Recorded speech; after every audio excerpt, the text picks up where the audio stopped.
রানিগুলিত ৬ নং SSBয়ে রাষ্ট্রীয় ক্রীড়া দিবস উদযাপন করে। মঙ্গলবার দিনা ৩ বজাত কোকরাঝার জিলার রানিগুলিত থকা ৬ নং SSBয়ে রাষ্ট্রীয় ক্রীড়া দিবস উদযাপন করে। SSBৰ উপকমাণ্ডেণ্ট প্ৰভাকৰ কুমাৰ বৈদ্যই জানিবলৈ দিয়ে যে হকীৰ যাদুঘৰ মেজৰ ধ্যানচান্দৰ জয়ন্তীৰ উপলক্ষে সংগতি ৰাখি আজি ৰাষ্ট্ৰীয় ক্ৰীড়া দিৱসখন পালন কৰা হয়।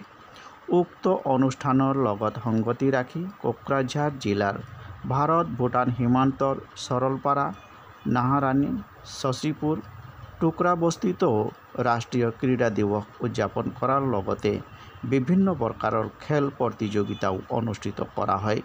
উক্ত অনুষ্ঠানত SSBৰ বিষয়াৰ লগতে গাঁৱৰ গাঁওবুঢ়া আৰু বুদ্ধিজীৱী বিশিষ্ট ব্যক্তিসকলে উপস্থিত আছিলে বুলি SSBয়ে জানিবলৈ দিয়ে।